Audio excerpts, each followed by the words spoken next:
പിറ്റേ ദിവസം രാവിലെ 7 മണി അടിക്കുന്ന ശബ്ദം കേട്ട് ചന്ദന ഞെട്ടി എഴുന്നേറ്റു. ഈശ്വര, ഇത്ര സമയമായോ? ചാടി എഴുന്നേൽക്കാൻ നോക്കിയ അവളുടെ ദേഹത്ത് അപ്പോഴും അവൻ്റെ കൈകൾ ചുറ്റി വരിഞ്ഞിരിക്കുന്നു. ഒരു കാലും അവളുടെ ദേഹത്തുണ്ടായിരുന്നു. അവളുടെ കഴുത്തിനിടയിൽ മുഖം പൂഴ്ത്തി കിടക്കുന്ന അവനെ കണ്ടപ്പോൾ അവൾക്ക് വാത്സല്യം തോന്നി. എത്ര നിഷ്കളങ്കതയോടെയാണ് ഉറങ്ങുന്നത്. അവൻ്റെ നെറ്റിയിരുന്ന് ആദരം പതിപ്പിച്ചുകൊണ്ട് അവൾ അവൻ്റെ കൈകൾ എടുത്തു മാറ്റി. പതിയെ എഴുന്നേറ്റിരുന്നു കൊണ്ട് കാലും എടുത്തു മാറ്റി. ഒന്ന് കൈകുപ്പി പ്രാർത്ഥിച്ചുകൊണ്ട് മാറിയിടാനുള്ള ഡ്രസ്സും എടുത്തുകൊണ്ട് ബാത്റൂമിനുള്ളിലേക്ക് കയറി. പെട്ടെന്ന് കുളിച്ചിറങ്ങി. മുടിയിൽ തോർത്ത് ചുറ്റി വെച്ചുകൊണ്ട് താഴേക്കിറങ്ങി. കണ്ണാ, പതിവിലും വൈകി. അമ്മച്ചി എന്ത് പറയും? മനസ്സിൽ ഓർത്തുകൊണ്ട് അടുക്കളയിലെത്തി അവള്. രണ്ടുപേരും അടുക്കളയിലുണ്ട്. പുറത്തുനിന്നും കയറി വരുന്ന പപ്പേച്ചിയെ നോക്കിയൊന്ന് പുഞ്ചിരിച്ചു ചന്ദന. ഓ, കൊച്ചമ്മ പള്ളിയോർക്കം കഴിഞ്ഞ് വന്നോ? ഇനിയിപ്പോൾ തോന്നിയ പോലെ ആകാലോ. മൂത്ത മരുമകൾ പട്ടം കൽപ്പിച്ച് കിട്ടിയല്ലോ. മുഖത്ത് പരമാവധി പുച്ഛം വാരി വിതറിക്കൊണ്ട് പറഞ്ഞു സൂസി. അത് തന്നെ, 5 മണിക്ക് എഴുന്നേറ്റ് ജോലി ചെയ്തിരുന്നവളാണ് ഇപ്പം കണ്ടില്ലേ മൂടിൽ വെയിൽ തട്ടുന്നത് വരെ കിടന്നിട്ട് വരുന്നത്. അട്ടയെ പിടിച്ച് മെത്തയിൽ കിടത്തത് എല്ലാവരും കൂടിയല്ലേ അനുഭവിക്കുക തന്നെ. ലിസി കൂടി പറഞ്ഞപ്പോൾ ചന്ദനയുടെ മിഴികൾ പെയ്യാൻ തുടങ്ങി. എല്ലാം കേട്ട് ഡൈനിങ് ഹാളിൽ നിന്നിരുന്ന വല്യമ്മച്ചി അവിടേക്ക് കയറി വന്നു. അല്ല, എൻ്റെ മരുമകൾ കാലത്ത് തന്നെ നല്ല ഫോമിലാന്നല്ലോ. വല്യമ്മച്ചി ചോദിച്ചപ്പോൾ ചന്ദന പിന്നിലേക്ക് തിരിഞ്ഞു നോക്കി. എന്നെ കൊണ്ടൊന്നും പറയിക്കണ്ട. കെട്ടിക്കേറി വന്ന പിറ്റേ ദിവസം നീയൊക്കെ കാലത്ത് 5 മണിക്ക് എഴുന്നേറ്റ് വന്ന കഥ എന്നെ കൊണ്ട് വിളമ്പിക്കണ്ട. വല്യമ്മച്ചി എല്ലാം കേട്ടെന്നും മനസ്സിലായി അവർക്ക്. മുഖം വീർപ്പിച്ചുകൊണ്ട് അവർ പുറത്തേക്ക് പോയി. മോളെ, ഇതൊന്നും കേട്ട് പേടിക്കണ്ട. ഇവരെ ഒതുക്കാൻ എനിക്കറിയാം. നീ പോയി ചായ കുടിക്ക്. മോനും കൊണ്ടുപോയി കൊടുക്ക്. അവളുടെ കയ്യിൽ പിടിച്ചുകൊണ്ട് പറഞ്ഞു പോയി വല്യമ്മച്ചി. പപ്പേച്ചി അപ്പോഴേക്കും ചായ വെച്ചിരുന്നു. ദാ മോളെ, 2 കപ്പിൽ ചായ എടുത്ത് അവൾക്ക് കൊടുത്തു അവർ. ഒന്ന് വാങ്ങി കുടിച്ചു ചന്ദന. മോളെ, പപ്പേച്ചി പറയുന്നത് കൊണ്ടൊന്നും തോന്നലേ. മോൾ ഇത്രയും താഴ്ന്നു നിന്നാൽ ഇവർ മോളുടെ തലയിൽ കയറി നിരങ്ങും. ഇവർ മാത്രമല്ല, ഇവരുടെ മരുമക്കളായി വരാൻ പോകുന്നവരും. അതുകൊണ്ട് മോളൊന്ന് ശ്രദ്ധിക്കണം. ചന്ദന അവർക്ക് നേരെ നോക്കിയെന്ന് പുഞ്ചിരിച്ചുകൊണ്ട് ചായയും എടുത്ത് റൂമിലേക്ക് പോയി. ചന്ദന റൂമിൽ ചെല്ലുമ്പോൾ ആലോഷി കമിഴ്ന്ന് കിടന്ന് ഉറക്കത്തിലായിരുന്നു. തല ഒരു വശത്തേക്ക് ചെരിച്ചു വെച്ച് ഓടാൻ പോകുന്നത് പോലെയാണ് കിടപ്പ്. ചന്ദന പുഞ്ചിരിയോടെ അവനെ ഇന്ന് നോക്കിക്കൊണ്ട് ചായക്കപ്പ് ടേബിളിൽ വെച്ചു. അവൻ്റെ അരികിൽ കുനിഞ്ഞു നിന്ന് കവിളിൽ പതിയെ ചുംബിച്ചു. ഉറക്കത്തിലും അവളെ സാമീപ്യം മറിഞ്ഞവൻ പെട്ടെന്ന് ഇടത് കൈ പൊക്കി അവളെ കഴുത്തിൽ കൂടി ചുറ്റി തന്നിലേക്ക് വലിച്ചു. അവൻ്റെ നീക്കം മുട്ടും പ്രതീക്ഷിച്ചില്ല അവള്. അതുകൊണ്ട് തന്നെ സ്ലിപ്പായി അവൻ്റെ ദേഹത്തേക്ക് വീണു. ഉറക്കമല്ലായിരുന്നോ കള്ളൻ? അവൻ്റെ കാതിൽ പറഞ്ഞു അവള്. നീ എന്നെ ഉണർത്തിയത് കൊണ്ടല്ലേ? അലോഷി ചോദിച്ചുകൊണ്ട് അവളെ ശരിക്കും വലിച്ച് തൻ്റെ അടുത്തേക്ക് കിടത്തി.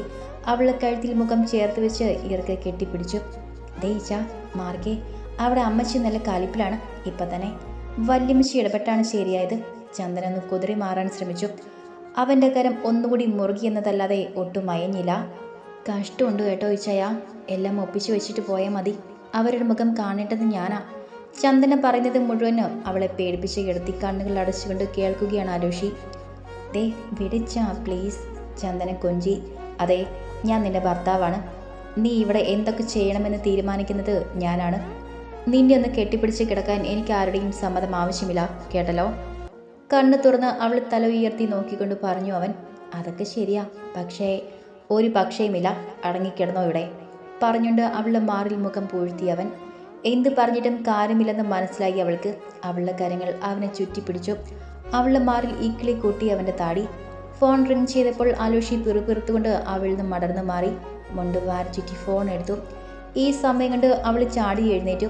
താഴേക്ക് പോവുകയാണെന്ന് ആക്ഷൻ കാണിച്ച് ഓടിപ്പോയി. ഹലോ, ആലോഷി ഫോണിൽ പറഞ്ഞു. ആലോഷി, ആ ജഗൻ ഇറങ്ങി കേട്ടോ. നേരിട്ട് മന്ത്രി ഇടപെട്ടത് കൊണ്ടാണ് അവന് ജാമ്യം കിട്ടിയത്. ഏതൊരു സ്ത്രീയാണ് ഇതിന് പിന്നിലെന്നാണ് അറിയാൻ കഴിഞ്ഞത്. അപ്പുറത്തുനിന്നും ജോൺ സാമുവൽ സാർ പറഞ്ഞു കേട്ട് ആലോഷി ഒന്ന് മോളി. അത് അവൾ തന്നെയാകും ചേട്ടായി. ജാനി എന്നെ തോൽപ്പിക്കാൻ വേണ്ടി നടക്കുന്നവൾ. അവൾ കളിക്കട്ടെ. നേരിട്ട് അവൾക്ക് എന്നെ കീഴ്പ്പെടുത്താൻ കഴിയില്ലെന്ന് അവൾക്കറിയാം. അതിനാണ് ഇപ്പോൾ ഇവനെ കൂട്ടുപിടിക്കുന്നത്. നോക്കാം. ആലോഷിയുടെ മുഖം വലിഞ്ഞു മുറുകി. മോൻ ശ്രദ്ധിക്കണം, അത് പറയാനാണ് ഞാൻ വിളിച്ചത്. അത് ഞാൻ ഏറ്റു. ഓക്കെ. ഫോൺ വെച്ചു അവൻ. ചായ എടുത്ത് കുടിച്ചുകൊണ്ട് ബാത്റൂമിൽ പോയി അവൻ. ഫ്രഷായി വരുമ്പോൾ ചന്ദന റൂമിലുണ്ട്. ബെഡ്ഷീറ്റ് വിരിച്ചിടുകയാണ്. അവൻ അവളെ നോക്കി ചിരിച്ചുകൊണ്ട് കണ്ണടയുടെ മുന്നിൽ നിന്നും തല നന്നായി തുവർത്തി. മുടി ചീകി ഒതുക്കി താടി സെറ്റാക്കി ഷർട്ട് ഇട്ടു. പാൻ്റ് ഇടുമ്പോൾ ചന്ദന അവൻ്റെ അരികിൽ വന്നു. ഇന്ന് ഓഫീസിൽ പോകുന്നുണ്ടോ? അവൻ്റെ ഷർട്ടിൻ്റെ അഴിഞ്ഞു കിടക്കുന്ന ബട്ടൺ ഇട്ട് കൊടുത്തുകൊണ്ട് ചോദിച്ചു അവൾ. പിന്നെ പോകാതെ എന്തൊക്കെ കാര്യമുണ്ടെന്ന് നിനക്കറിയോ? അലോഷി ബെൽറ്റ് കെട്ടി കോട്ടെടുത്തു. ഇന്നൊരു മീറ്റിംഗ് ഉണ്ട്, അതാണ് ഒഫീഷ്യലായി പോകുന്നത്, അല്ലെങ്കിൽ കുറച്ച് വൈകിപ്പോയാൽ മതി. അവളുടെ പരിഭവം നിറഞ്ഞു നിൽക്കുന്ന മിഴികൾ നോക്കിക്കൊണ്ട് പറഞ്ഞു അവൻ. ഉച്ചയ്ക്ക് വരുമോ? അവനെ നോക്കി ചോദിച്ചോള്. ഇല്ല, തിരക്കിലാകും പറഞ്ഞുകൊണ്ട് ഫയലെടുത്ത് ഒന്നുകൂടി എല്ലാം മറിച്ച് നോക്കി അവൻ. അവളുടെ മുഖം ചുവന്ന് വീർത്തു. ഓളി കണ്ടിട്ട് അവളെ നോക്കിക്കൊണ്ട് ഉള്ളിൽ ചിരിച്ചു അവൻ. നീ പോയി ബ്രേക്ക്ഫാസ്റ്റ് എടുത്ത് വെക്ക്. ആലോഷി പറഞ്ഞു കേട്ട് മുഖം വീർപ്പിച്ച് പിടിച്ചു പോകാൻ തുടങ്ങി ചന്ദന. അവളുടെ കയ്യിൽ പെട്ടെന്ന് പിടിച്ചു വലിച്ച് തന്നെ നെഞ്ചിലേക്ക് വലിച്ചടുപ്പിച്ചു അവൻ. അവൻ്റെ നെഞ്ചിലേക്ക് കൈവച്ച് കണ്ണുകൾ നോക്കി അവളെ പിടയ്ക്കുന്ന മിഴികൾ നോക്കി അവൻ പ്രണയാർദ്രമായി. അവളെ ചുവന്ന ചുണ്ടുകൾ വിറച്ചു. അവൻ കുറിഞ്ഞ അവളെ ചുണ്ടുകളെ അവൻ്റെ ചുണ്ടുകൾ കൊണ്ട് തഴുകി. കണ്ണുകൾ കൂമ്പി അടച്ചു നിൽക്കുന്ന അവളെ നിന്ന് നോക്കിക്കൊണ്ട് നെറ്റിയിൽ അമർത്തി ചുംബിച്ചു. ഞാൻ പോയിട്ട് വരാം, ബാക്കി വന്നിട്ട്, അവളുടെ കാതിൽ പറഞ്ഞിട്ട് പുഞ്ചിരിച്ചു അവൻ. അവൻ്റെ ചുംബനത്തിൽ കുളിരാൽ അങ്ങനെ തന്നെ നിന്നു പോയി ചന്ദന. എടി, പോയി എടുത്ത് വെക്കടി. അവൻ്റെ സ്വരം ഉയർന്നപ്പോൾ ഞെട്ടി അവനെ നോക്കി അവള്. ഈ കടുവ ആളെ പേടിപ്പിക്കും, വെറുതെ ഒരാവശ്യമില്ലാതെ. മുഖത്ത് ദേഷ്യം വരുത്തിക്കൊണ്ട് പറഞ്ഞു അവള്. നീ എന്താ വിളിച്ചത്? നിന്നോട് ഞാൻ പറഞ്ഞിട്ടുണ്ട്. കൈ എത്തിച്ച് അവളെ പിടിക്കാൻ ആഞ്ഞതും അവൾ ഇറങ്ങി ഓടിക്കഴിഞ്ഞിരുന്നു. ചുണ്ടിൽ വിരിഞ്ഞ ചിരിയോടെ അവൻ താഴേക്കിറങ്ങി. എല്ലാവരും കഴിക്കാനിരുന്ന് കഴിഞ്ഞിരുന്നു. ആലോഷി എല്ലാവരെയും നോക്കിയെന്ന് ചിരിച്ചുകൊണ്ട് അവൻ്റെ സീറ്റിലിരുന്നു. അമ്മച്ചി പ്ലേറ്റ് നീക്കി വെച്ചു കൊടുത്തു. പാലപ്പം പ്ലേറ്റിൽ എടുത്തു വെച്ച് കൊടുത്ത് അമ്മച്ചി ചന്ദന കറി ഒഴിക്കാനെടുത്തു. ഞാൻ കൊടുക്കാം പറഞ്ഞിട്ട് ബലമായി പിടിച്ചു വാങ്ങി അമ്മച്ചി. ആലോഷി അവളെ നിന്ന് നോക്കി. ചന്ദന, നീ ഇവിടെ ഇരിക്ക്. ആലോഷി അവൻ്റെ അരികിൽ കസേര വലിച്ചിട്ട് അവളെ വിളിച്ചു. ഞാൻ പിന്നെ ചന്ദന വിക്കി ഇവിടെ ഇരിക്കാൻ. അവൻ്റെ സ്വരം ഉയർന്നു. ചന്ദന പെട്ടെന്നിരുന്നു. നീ ഇപ്പോൾ എൻ്റെ ഭാര്യയാണ്. എൻ്റെ ആഗ്രഹത്തിനനുസരിച്ച് പെരുമാറേണ്ടത് നിന്റെ കടമയാണ്. എൻ്റെ മേലുള്ള അവകാശവും അധികാരവും ഒന്നും നീ മറ്റാർക്കും വേണ്ടിയും വിട്ടുകൊടുക്കേണ്ട ആവശ്യമില്ല. ഭാര്യയുടെ കടമ ഭാര്യയ്ക്കും, അമ്മയുടെ കടമ അമ്മയ്ക്കും, കേട്ടല്ലോ? ആലോഷി പറഞ്ഞപ്പോൾ ചന്ദന തലയാട്ടി. ഇവൾക്ക് പിന്നെ ഇരുന്നാൽ പോരെ, എവിടേക്കും പോകാനൊന്നുമില്ലല്ലോ? അമ്മച്ചി ദേഷ്യത്തിൽ ചോദിച്ചു. നിനക്ക് വേറെ പണിയൊന്നുമില്ല സൂസി? അവൻ്റെ ആഗ്രഹം അവൻ്റെ ഭാര്യ അവൻ്റെ കൂടെ ഇരുന്ന് കഴിക്കണമെന്നാണ്. ആയിക്കോട്ടെ, നാളെ അജുവിൻ്റെ ഭാര്യ വന്നാലും ഇതൊക്കെ തന്നെയാകും, പഴയ കാലമൊന്നുമല്ല. അലക്സി പറഞ്ഞപ്പോൾ സൂസി ഒന്ന് കടുപ്പിച്ച് നോക്കിക്കൊണ്ട് അടുക്കളയിലേക്ക് പോയി. വല്യമ്മച്ചി ചന്ദനയെ നോക്കി കണ്ണിറക്കിക്കൊണ്ട് പ്ലേറ്റിൽ നിന്നും എടുത്ത് കഴിക്കാൻ തുടങ്ങി. ചന്ദന ആലോഷി തൻ്റെ പ്ലേറ്റിൽ വിളമ്പി വെക്കുന്നത് നോക്കിയിരുന്നു. ഒരു പുഞ്ചിരിയോടെ അവളുടെ അരികിലേക്ക് പ്ലേറ്റ് നീക്കി വെച്ചുകൊണ്ട് കഴിക്കാൻ പറഞ്ഞു അവൻ. ചന്ദന വേഗം കഴിക്കാൻ തുടങ്ങി. അവിടുന്ന് പെട്ടെന്ന് എഴുന്നേറ്റൽ മതിയെന്നായിരുന്നു അവൾക്ക്.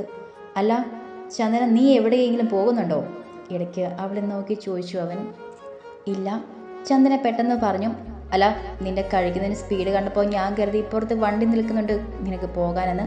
അവൻ പറഞ്ഞപ്പോൾ അനിയന്മാർ എല്ലാവരും ചിരിച്ചു അവളെ കളിയാക്കിക്കൊണ്ട്. ദേഷ്യം വന്നു അവൾക്ക്. അവൻ്റെ തൊടിയിൽ ഇടത്തെ കൈ കൊണ്ട് അമർത്തി നുള്ളിക്കൊടുത്തു ചന്ദന. ദേ, പതിയെ കഴിക്ക്, ഇല്ലെങ്കിൽ നിറകയിൽ കയറും. ചാരി കോച്ചിങ് ക്ലാസ്സിൽ പോകാൻ റെഡിയായി വന്നു. ആഹാ, എന്നെ കൂട്ടാതെ എല്ലാവരും ഇരുന്നോ? അല്ലടത്തി, എൻ്റെ കസേര കൈ അടയ്ക്കല്ലേ? ഇച്ചുവിൻ്റെ അടുത്ത് ഞാനായിരിക്കുക എന്നറിയില്ലേ? ചാരി ഗൗരവം കാണിച്ചുകൊണ്ട് ചോദിച്ചു. അല്ല മോളെ, ഈ ചൈൻ നിർബന്ധിച്ചപ്പോൾ ഇരുന്ന് പോയതാ. ചന്ദന പെട്ടെന്ന് എഴുന്നേൽക്കാൻ തുടങ്ങി. നീ എവിടെ പോകുന്നു? ഇവിടെ ഇരിക്കെ, കഴിച്ചിട്ട് മതി. മോളെ, ദാ ജീനുവിൻ്റെ അടുത്ത് പോയിരിക്കെ. ആലോഷി പറഞ്ഞപ്പോൾ ചാരു അവിടെ പോയിരുന്നു. ചന്ദന തിരക്കിട്ട് കഴിച്ച് എഴുന്നേറ്റു. ആലോഷി പോകാനിറങ്ങി. ദേ വല്യമ്മച്ചി, ഇന്ന് JCB വരും പാതകം മാന്താൻ. കല്ല് വരുന്നൊന്ന് നോക്കണം വല്യപ്പ. ഇന്ന് അടിക്കാന്നാണ് പറഞ്ഞത്.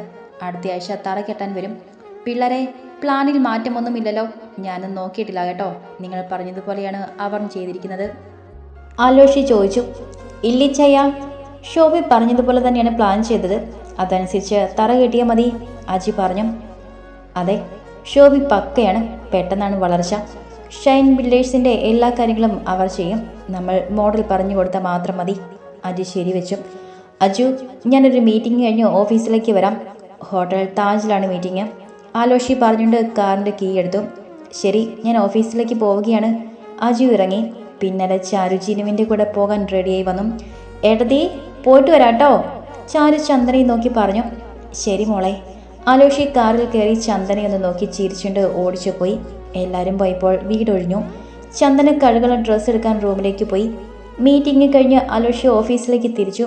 അപ്പോഴാണ് തന്നെ ഫോളോ ചെയ്ത ഒരു വണ്ടി ഉണ്ടെന്ന് അവന് മനസ്സിലായത്. ആലോഷി സൈഡ് കൊടുത്തിട്ടും കയറിപ്പോകാതെ അവനെ പിന്തുടരുന്ന ഒരു കറുത്ത ഇന്നോവ. രണ്ടും കൽപ്പിച്ച് ആളൊഴിഞ്ഞ് ഒരിടത്ത് വണ്ടി ഒതുക്കി നിർത്തി ആലോഷി. കുറച്ച് പിന്നിലായി ഇന്നോവ നിർത്തി. കയറിപ്പോകാൻ ഒരു ഉദ്ദേശവുമില്ലാതെ.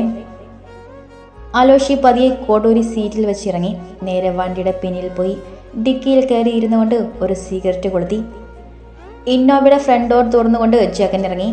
ആഹാ, നീയാണോ? ഞാൻ കരുതി ജാനിയുടെ വാലാട്ടിപ്പട്ടികൾ ആരെങ്കിലും ആകുമെന്ന്. സോറി, നീമിപ്പോൾ അതിലൊരാളാണല്ലോ. ഞാൻ ഓർത്തില്ല കേട്ടോ. അവനെ ശ്രദ്ധിക്കാതെ വായുവിലേക്ക് പുക ഉയർത്തി വിട്ടുകൊണ്ടിരുന്നു ആലോഷി. നീ എന്താ കരുതിയത്? ഞാൻ അവളെ അന്വേഷിച്ച് വരില്ലെന്നോ? നീ അവളെ കൊണ്ട് പാതാളത്തിൽ ചെന്ന് ഒളിപ്പിച്ചാലും ഈ ജഗൻ തേടി വന്നിരിക്കും. അവനെതിരെ നിന്നുകൊണ്ട് ജഗൻ പറഞ്ഞു. അതിന് ഞാൻ അവളെ ഒരു പാതാളത്തിലും ഒളിപ്പിച്ചിട്ടില്ലല്ലോ. താലി കെട്ടി എൻ്റെ കൂടെ പൊറപ്പിക്കുകയാണ്. നീ ഇനിയും അവളുടെ പിന്നാലെ നടന്നിട്ട് കാര്യമില്ല. കർത്താവ് എനിക്ക് വേണ്ടി കൽപ്പിച്ച പെണ്ണാണവൾ. അല്ല, നീ എൻ്റെ പെണ്ണിൻ്റെ പുറകെ നടക്കുന്നതിന് മുൻപ് നീ ഒരു അച്ഛനായ വിവരം അറിഞ്ഞോ? നിന്റെ ചോരയിൽ പിറന്ന കുഞ്ഞിനെ ഒരു നോക്ക് കാണണമെന്ന് നിനക്ക് തോന്നിയോടാ? ആലോഷി പറഞ്ഞത് പുതിയ അറിവായിരുന്നു അവന്. നന്ദന പ്രസവിച്ച കാര്യമൊന്നും അവൻ അറിഞ്ഞിട്ടില്ലായിരുന്നു. എനിക്കതൊന്നും അറിയണ്ട. ഡിവോഴ്സ് പെറ്റീഷൻ കൊടുത്തവളെ ഞാൻ എന്തിനു അന്വേഷിക്കണം? ജഗൻ വീരോടെ പറഞ്ഞു. കൊച്ചിനെ ജനിപ്പിച്ച തന്തയാണോടാ നീ? പറഞ്ഞതും കാൽ നിവർത്തി ഒറ്റ ചവിട്ടായിരുന്നു ആലോഷി. കൊച്ചിനെ കാണാനല്ലവന്, എൻ്റെ പെണ്ണിൻ്റെ പിന്നാലെ മണം പിടിച്ച് നടക്കുവാണവൻ. മറ്റുള്ള വാക്കും കേട്ട് പ്രതീക്ഷിക്കാതെ കിട്ടിയ ചവിട്ടിൽ റോഡിൽ മലർന്നു വീണ ജഗൻ ചാടിപ്പടഞ്ഞെഴുന്നേറ്റു. എടാ, നീ നോക്കിക്കോ. നിന്റെ മൂക്കിൽ പഞ്ഞി വെച്ചിട്ടായാലും അവളെ ഞാൻ കൊണ്ടുപോകും. നോക്കിക്കോ നീ. ജഗൻ കൈ ചൂണ്ടിക്കൊണ്ട് പറഞ്ഞു. നീ എവിടെ വന്നാ കളിക്കുന്നെന്ന് മറക്കണ്ട. നീ നിന്നെ വെട്ടിയെറിഞ്ഞ കുളത്തിലെ മീനുകൾക്ക് തീറ്റ കൊടുക്കും ഞാൻ. ഈ വട്ടുപെണ്ണിന്റെ പിന്നാലെ നടക്കാതെ പോയി ഇല്ലം പിടിക്കാൻ നോക്ക് ചെക്ക. ആലോഷി തിരിഞ്ഞു നടന്നു. ആലോഷി പറഞ്ഞത് തന്റെ അഭിമാനത്തിന് ഏറ്റ ക്ഷതമായി തോന്നി ജഗന്. അവന്റെ സിരകളെ ചൂടി പിടിപ്പിച്ചു ആലോഷിയുടെ വാക്കുകൾ. അവൻ പാഞ്ഞു ചെന്ന് ആലോഷിയെ ചവിട്ടാൻ കാല് പൊക്കി. പെട്ടെന്ന് ഒഴിഞ്ഞു മാറി ആലോഷി. ബാലൻസ് തെറ്റി വീഴാൻ പോയ ജഗന്റെ കോളറിൽ കൊത്തി പിടിച്ചുകൊണ്ട് അവന്റെ മുഖത്തേക്ക് വന്യമായ നോട്ടം നോക്കി. നീ എൻ്റെ കൈക്ക് പണിയാക്കും. നിന്റെ പോലീസ് വിളയാട്ടം എൻ്റെ അടുത്ത് നടക്കില്ല, കേട്ടോടാ പന്നി. മുഖം അടച്ച് ഒരടി കൂടി കൊടുത്തു ആലോഷി. കാതിൽ നിന്നും പൊന്നീച്ച പറക്കുന്നത് പോലെ തോന്നി ജഗന്. എടാ, ഒന്നുകിൽ നീ എന്നെ കൊല്ല്, അല്ലെങ്കിൽ നിന്റെ പെണ്ണിനെ എനിക്ക് താ. അവളെ കിട്ടിയാൽ ഒരിക്കൽ പോലും നിന്റെ കൺവട്ടത്ത് വരാതെ കൊണ്ടുപോകാൻ ഞാൻ. നിന്റെ ആവശ്യം ഇതിനോടകം കഴിഞ്ഞു കാണുമല്ലോ. അവന്റെ വാക്കുകൾ ഈയം ഒരുക്കി കാതിലൊഴിച്ചതുപോലെ തോന്നി ആലോഷിക്ക്. കാറ്റുപോലെ അവന്റെ കരം വീശിയവൻ. ഈ തവണ ജഗൻ അവന്റെ കൈ പിടിച്ചു. പിന്നെ നടന്നത് ഒരു പോരാട്ടം തന്നെയായിരുന്നു. തന്റെ പെണ്ണിനെ ചോദിച്ചു വന്നവനെ ജീവനോടെ വിടില്ല എന്ന ഭാവത്തിലായിരുന്നു ആലോഷി. ഇന്നവിടെ ഉള്ളിലിരുന്ന് എല്ലാം കാണുകയാണ് ജാനി. അവളുടെ മുഖം ചുവന്നു. ഇനി നിന്നാൽ ആലോഷി അവനെ കൊല്ലുമെന്ന് ഉറപ്പായി അവൾക്ക്. അവൾ വണ്ടി സ്റ്റാർട്ടാക്കി മുന്നോട്ടെടുത്തു. പൊടി പറത്തിക്കൊണ്ട് അടി കൂടുന്ന അവിടെ അടുത്തേക്ക് വന്ന് ബ്രേക്ക് ഇട്ട് നിന്നു. അവൾ ഇറങ്ങി. കൊള്ളാം, നന്നായി. ആലോഷി നെല്ലിക്കടൻ ഒരു പെണ്ണിന്റെ പേരും പറഞ്ഞ് സ്വയം മറന്ന ഗുണ്ടകളെ പോലെ തെരുവിൽ കിടന്ന് അടിയുണ്ടാക്കുന്നു. കഷ്ടം. കൈ അടിച്ചുകൊണ്ട് അവൾ അവിടെ മുന്നിൽ നിന്നു. വായിൽ നിന്ന് ഒലിച്ചിറങ്ങുന്ന ചോര സൈഡിലേക്ക് തുപ്പിക്കളഞ്ഞുകൊണ്ട് ജഗൻ ആലോഷിയെ നോക്കി, കണ്ണിലെരിയുന്ന പകയോടെ. അതെ, നിന്നോട് ഞാൻ പറഞ്ഞിട്ടുണ്ട്, ഇവനെ പോലെ നട്ടലില്ലാത്തവന്മാരെ എൻ്റെ അടുത്തേക്ക് വിടരുതെന്ന്. എൻ്റെ പെണ്ണിനെ അവകാശം പറഞ്ഞു ഇനി ഇവനെ എൻ്റെ അടുത്തേക്ക് വിട്ടാൽ പൊന്നു മോളെ തീർത്ത് കളയും ഞാൻ. നിന്നെയും ഇവനെയും ക്ഷമിക്കുന്നതിനും ഒരു പരിധിയുണ്ട്. അത് വിട്ടു കഴിഞ്ഞാൽ പിന്നെ എനിക്ക് തന്നെ എന്നെ നിയന്ത്രിക്കാൻ കഴിയില്ല, കേട്ടടാ പന്ന. ആലോഷി ജഗനെ ഒന്ന് നോക്കിക്കൊണ്ട് വണ്ടിയിൽ കയറി ഓടിച്ചു പോയി. നീ വിചാരിക്കും പോലെ അത്ര സിമ്പിളല്ല കാര്യങ്ങളെന്ന് ഇപ്പോൾ മനസ്സിലായില്ലേ? അവളെ നിനക്ക് ഇനി കിട്ടണമെങ്കിൽ ഒരു വഴിയുള്ളൂ, ജാനി കൗശലത്തോടെ പറഞ്ഞു. എനിക്കറിയാം, ഈ പോയവനെ കൊല്ലണമെന്നാലേ എനിക്ക് അവളെ കിട്ടും. ജഗൻ പറഞ്ഞപ്പോൾ ജാനി അവനെ തുറച്ചു നോക്കി. എന്തു പറഞ്ഞു നീ? അവനെ കൊല്ലാനോ? അവളുടെ കൈ അവൻ്റെ കഴുത്തിൽ പിടിമുറുക്കി. അല്ലാതെ പിന്നെ? അവളെ ദേഷ്യത്തോടെ നോക്കി ചോദിച്ചു അവൻ. അവനെന്തെങ്കിലും പറ്റിയാൽ നിന്നെ ജീവനോടെ കത്തിക്കും ഞാൻ. ഈ ജാനി ആരാണെന്ന് അറിയില്ല നിനക്ക്. ആ പോയത് എൻ്റെ പ്രാണനാണ്. അവൻ്റെ ദേഹത്ത് ഒരു തുണ്ട് പുഴി വീണാൽ ഞാൻ അടങ്ങിയിരിക്കില്ല. അവളുടെ കണ്ണിൽ നിന്നും തീ പാറി. പിന്നെ എന്ത് ചെയ്യും? നീ തന്നെ പറ. അവളെ എനിക്ക് വേണം, ജഗൻ വീറോടെ പറഞ്ഞു. അവളുടെ പിടി അയഞ്ഞു. അതിനൊരു വഴിയുള്ളൂ. ഇനി അവൾക്ക് ഏറ്റവും പ്രിയപ്പെട്ടവർ വേദനിക്കണം. അവരിലേക്ക് അവൾ മടങ്ങിപ്പോകണം. ആലോഷിക്ക് തടയുവാൻ കഴിയാതെ വണ്ണം അവൾ സ്വയം മടങ്ങിപ്പോകണം ആ പട്ടിക്കാട്ടിലേക്ക്. അങ്ങനെ അവളായി പോയാൽ അവൻ അവളെ തേടി പോകില്ല. അവനെ മനസ്സിനെ മുറിവേൽപ്പിച്ചുകൊണ്ടാണ് അവൾ പോകുന്നതെങ്കിൽ ഒരിക്കലും അവൻ അവളോട് ക്ഷമിക്കാൻ കഴിയില്ല. നാട്ടിൽ പോയി അതിനെന്തെങ്കിലും വഴി കണ്ടുപിടിക്കണം. അവൾ പറഞ്ഞു കേട്ട് ആലോചനയോട് നിന്ന് ജഗൻ. ശരി, ഞാൻ പോകാം, ആലോചിച്ച് തീരുമാനിക്കാം. അവിടെ പോയി അപ്പോൾ എന്നെ വിവരം അറിയിക്കണം, നിന്റെ പ്ലാൻ എന്തെന്ന്. എന്നാലേ അതിനനുസരിച്ച് കാര്യങ്ങൾ എനിക്ക് ഇവിടെയും പ്ലാൻ ചെയ്യാൻ കഴിയൂ. 1 മാസം, അതിൽ കൂടുതൽ സമയമെടുക്കരുത്. വല്ലാതെ അടുത്തു പോയാൽ അത് അപകടമാകും. അവൾ പറഞ്ഞതിൻ്റെ അർത്ഥം പൂർണ്ണമായും മനസ്സിലായി അവന്. വൈകണ്ട, പോകാൻ നോക്ക്. അവൾ ഡ്രൈവിംഗ് സീറ്റിൽ കയറി. പിന്നാലെ അവനും.